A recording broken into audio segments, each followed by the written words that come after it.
Hello and welcome to Indian Standard Time. I'm Siddharth Varadarajan and my guest today is Ambassador Oscar Martinez of Cuba, relatively new entrant into the diplomatic community in India, but an important new presence. Welcome to the show, sir. Thank you very much. Ambassador Martinez, let's start by reviewing broadly the question of India-Cuba relations. We know that these are two nations that have had historically very close emotional, political, and increasingly economic relationship between them.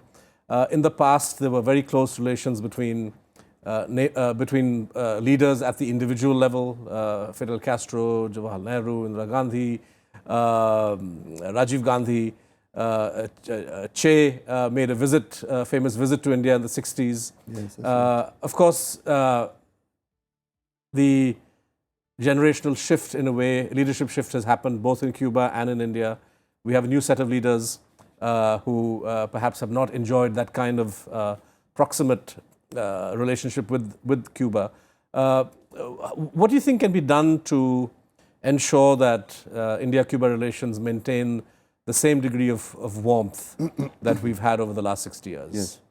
Well, first of all, I would say that I think that here between Cuba and India, there are a great potential to strengthen the bilateral relation. It's right.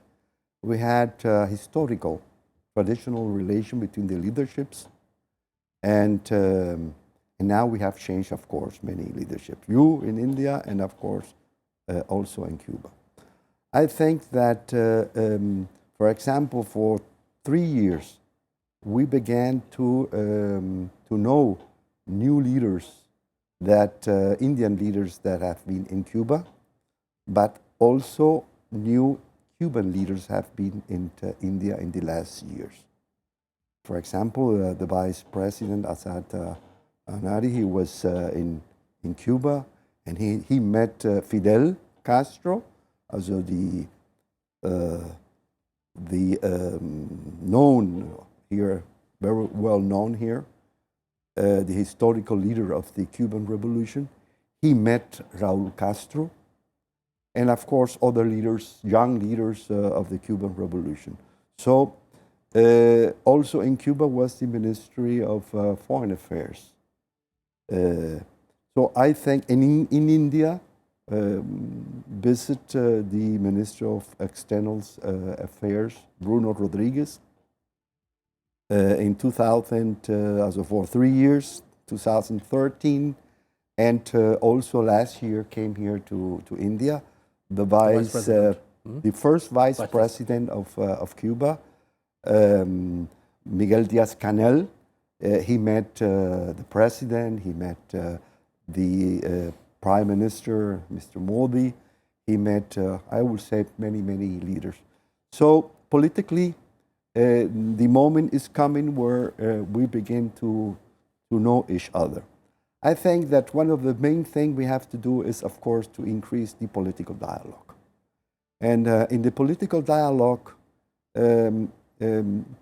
belongs, first of all, high level, but also people to people exchange. We think that the parliamentary relation have to increase. We had here, for example, we have in Cuba a group of friendship to India in parliament that works. And we had here many years ago also a group of parliament friendship to Cuba, but since 2 or 3 years it's not working anymore. At least it's not so dynamic as it was before. So those are points that I think could help to develop the relation. And on the economic front, there was a lot of excitement over the last decade or so when it emerged that there were significant reserves of oil in the exclusive economic zone of Cuba in the Gulf of Mexico. I believe that Indian companies were also interested, were part of the international companies that were prospecting for oil or interested in prospecting for oil. Nothing much seems to have come out of that. Are there special difficulties that Cuba is facing in terms of the oil extraction industry? Yes, we have difficulties. And I will say that difficulty number one is the existence of the still existing North American blockade, economic and financial and commercial blockade that's still there. Although Obama president have made a lot of things to change that, but it's still there, and that is difficult. So this prevents, if I understand correctly, yes, this prevents the use of certain technology? Exactly. Yeah. First, the use of technology. In drilling oil, the main technology that comes from America. And for particularly high seas, offshore drilling, yeah. Okay. Yes, and imagine, according to the Helms-Burton law, we can also use technology component with 10% of America. Right. And a platform is over that. Right. You're referring, for the benefit of our viewers, you're referring to the domestic American legislation passed in the late 80s, which essentially tightened even further the unilateral sanctions which the US had imposed in Cuba for the last 4 decades. It changed almost the economic blockade. It became also an economic war against Cuba everywhere, especially. And they also began to target third countries from doing business with Cuba. That's right. The extraterritorial part of this law that is still affecting. We cannot handle, we cannot make no transfer in bank with dollar, for example.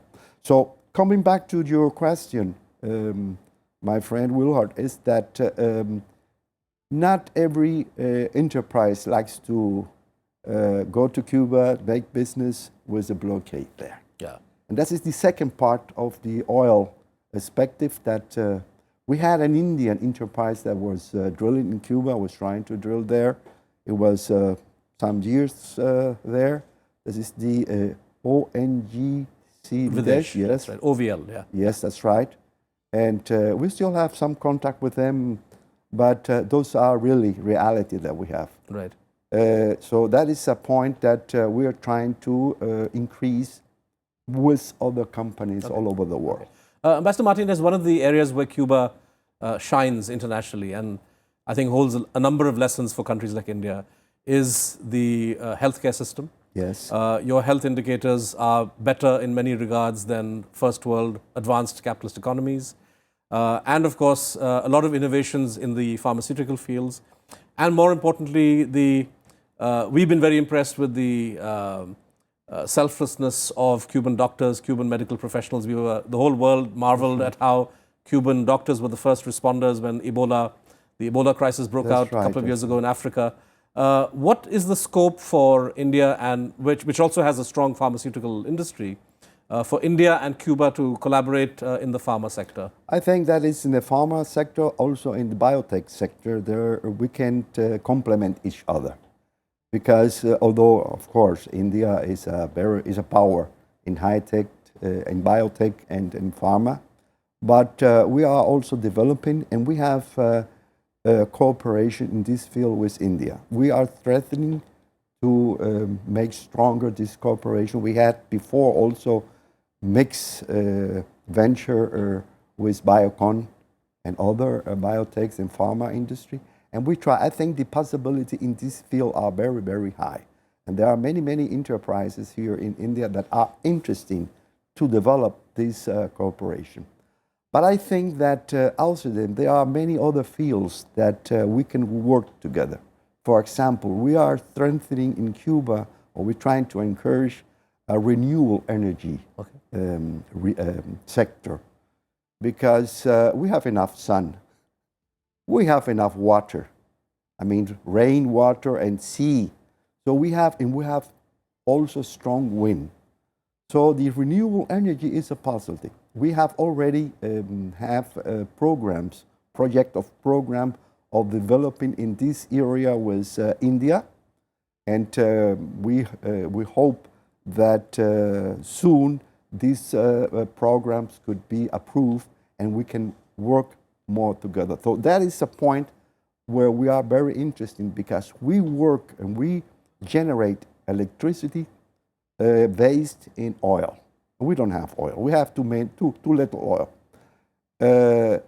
All our energy production, almost more than 90%, is based in oil. And only renewable energy is 4%. We have to increase. We have an economic program till 2030 where we want to increase more than 24% the energy production from the renewable. So that is, I feel. So this is one area where the two countries could work. I think that is an area where we can work together. I think for the current Indian Prime Minister, this is also a big area, a big priority. Mr. Yes, Modi that's right. has talked a lot about the importance of renewables. Yes, yes. If we turn to other aspects of potential cooperation, tourism is a big foreign exchange earner for Cuba. Yes. But we don't see or hear of many Indian tourists going to that country. Traditionally, many nations around the world have discovered, have used Bollywood as a lever to attract Indian visitors. Spain has done that, New Zealand, Switzerland. Has there been any expression of interest by Indian film producers looking at some of the marvelous locations that exist in Cuba? Yes, I have met some filmmakers that have been interested to do some film in Cuba. They have also explained me that time ago they run a film in Cuba, Eco Tiger. I don't know if you know that. Yeah. It's very interesting, and that will help. That will help for tourism. I think that there is a big possibility, and that is a way where people to people can support and can help for the bilateral relation to know. Right. So we hope, of course, we have to make a lot of work. We are, for example, now concentrating in modernizing and to create more capacity in the infrastructure for hotels and tourism in Cuba. Right. Now we have increased in the last year more than 17% of tourism to Cuba. And in this year, although we are expecting to receive 3.5 million, probably we could arrive more than 4 million. Excellent. That everybody wants to know Cuba. Yeah. This is indubitable how many people wants to go to all over the world, and Indian are of course included. And the main thing that the Indian leave aside more Asia region and come to Latin America. Cuba is a good point.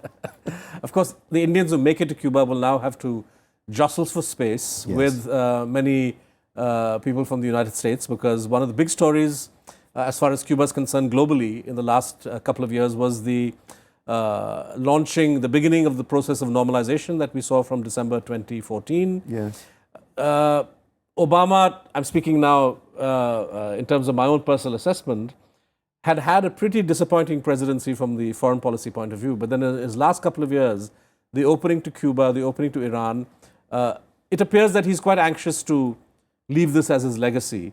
To your mind, what is it that enabled the President of the United States to finally turn his back on a policy that had lasted over 4 decades or 5 decades, a policy of illegal sanctions, of pressure, of threats against Cuba, and to finally say that let's try to normalize relations?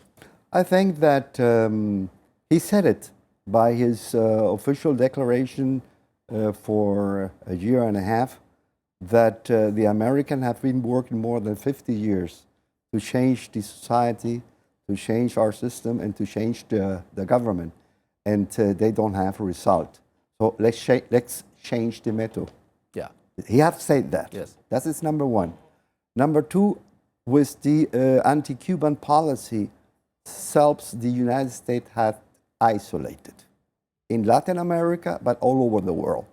In fact, there would be these votes every year in the UN General Assembly, and the US would have only Israel and Micronesia, Marshall Islands, that's it. No, for example, last year, 191 countries favored Cuba against this blockade. Yeah. So that's a political international policy that, of course, bother the United States and bother the Obama. So I think that is one point of view. And the other point of view, I think Obama, he has done what many presidents didn't do. And he's encouraged to change. Cuba and the government, I mean the president, as Raul Castro, and had said that we are very, very near neighbor, and we cannot live forever as enemy. We have to change. Cuba is, we have good relation, and we are friends of the American people. Why be enemy? The only world, the only country where the American being too near to Cuba that they cannot visit against their constitution is Cuba. Why? And many, many American wants to go to Cuba. So that has to change. And we think that we have to develop a policy, a good neighbor policy. We are not going to change the way we think and the way we see our system, because we think that socialism that we are building, that is high related to social justice and solidarity. And we have solved our main human problem, like health care, like education, with our system. So we are not going to change, and the most of the Cuban know that. So we're not going to change. And the American, we are not going to change the American. Right. So we have to have a policy, a good neighbor policy, where everyone respect each other and not bother the internal policy. That is the main thing. It's been a slow process. I mean, the symbols are very dramatic. I mean, President Obama visiting Havana, rounds of meetings between US and Cuban diplomats. But the restrictions still remain largely. You mentioned the oil sector, but in virtually every other sector, the US continues to do a lot of damage to the Cuban economy and to Cuban interests. We have seen efforts by Republicans in Congress to actually tighten controls and restrictions. So how confident are you that this process of reaching out and normalization will carry on once Obama demits, once Obama leaves office? Well, I hope that that is what Obama and also our government are working for, to make irreversible this process. I mean, that this process could continue in the future. That's what we hope. I think that many American enterprises, they are very, very interested to make business in Cuba. They love to go to Cuba. They have discovered Cuba. We have received, for example, the last, this year, in the 6 months of the year, we have received almost more than 150,000 Americans, and they have discovered Cuba. How many of them would have been of Cuban origin, and how many are non-Cuban Americans? These that I'm talking about, those are 100% American, non-original. Okay, so okay. The Cuban American, there have been more there. Right, okay. So they have discovered Cuba. Why? Because what you write in the press about Cuba is not the reality, and they go there and say, but that's not what I read about Cuba. So I think that that is one point. Enterprises and people wants to have relations. According to the last information, more than 60% of the American, they want to have a change of policy, and that we really normalize the relation. So there are several points to normalize the relation that are, of course, complicated. Number one is we say we cannot have normal relation to the United States until we, the American, lift the blockade.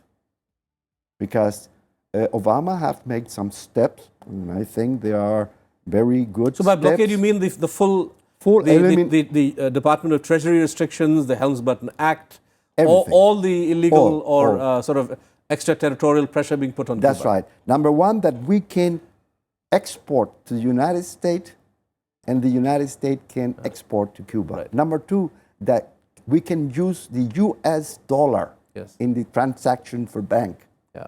I mean, number three, that we can also use credit. So I think because you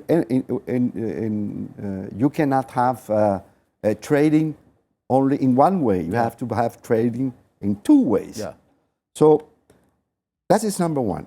Number two, there are other points that I think they are very, very important for the Cubans, and that is we have a U.S. Navy, more than a century, base in Guantanamo. Guantanamo, yeah. And this base is illegal. Why is illegal? Because the Cuban people doesn't want that base there. And that is our illegal occupied territory. And we have to solve that, to normalize the relation. And many other topics. But the main thing is that it exists between Obama and between our leadership willingness to solve all that problem. Let's see what comes after. Right.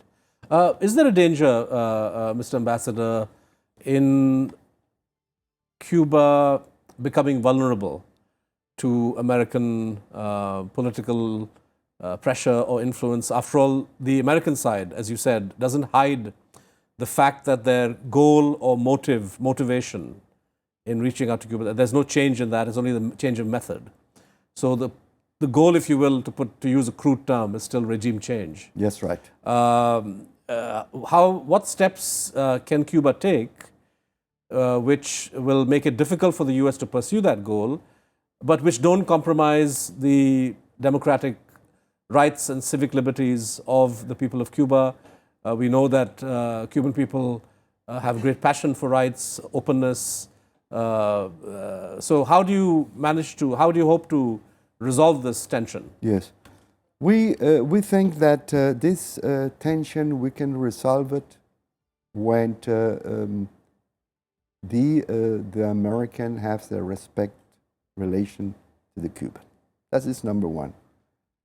Number two, there are some, for example, nobody denies that the development in the United States is higher than Cuba. How many Mexicans wants to go to the United States? Illegal. How many Latin Americans, how many Europeans go to the United States? Why? Because they are looking for a higher level way of living. Yeah. That is clear.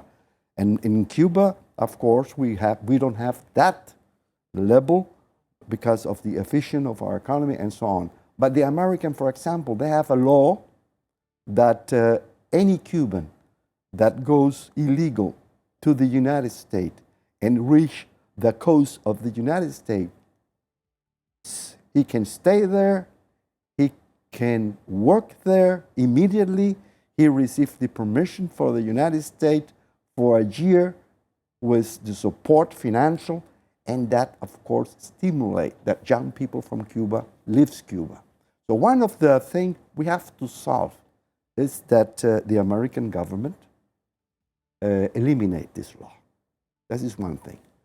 And of course, because there are many, many Cubans that live in the United States, the family contact between the United States and Cuba, they are there. There are more than 1.5, 1.8 Cubans that live in the United States.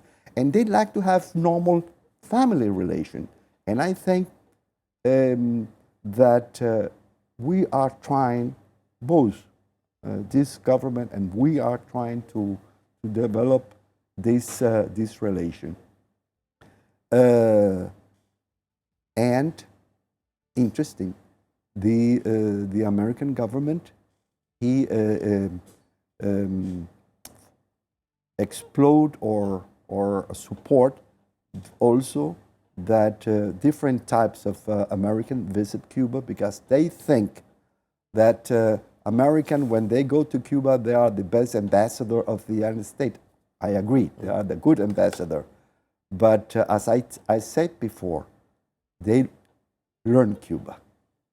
And this effect that they think that the visit of the United States citizens in Cuba will change the mentality of the Cuban, that doesn't belongs to the reality. But is your government in favor of restrictions on the rights of Cuban citizens to visit the U.S. with a passport and visa? No. The Cuban can go everywhere in the world. They just ask for a pass, and they become the visa. And of course, they have to have money to travel. Without money, you cannot travel. Right. And they can go all over. They can also go to the United States. Right. So there are no restrictions from your government side? From our government, there is no restriction. The restriction is the visa or the permission to go into the United States. On that note, Ambassador Martinez, we're completely out of time. But thank you so much for sharing your thoughts on Cuba and, of course, the Latin American region. Thank you for joining us. Thank you very much. I'm very, very happy to have this conversation. And I want to send the best friend salute and greeting to this wonderful country and the people of India. Right. Well, that wraps up this episode of Indian Standard Time. Do join us again next week with another guest. Thank you for watching.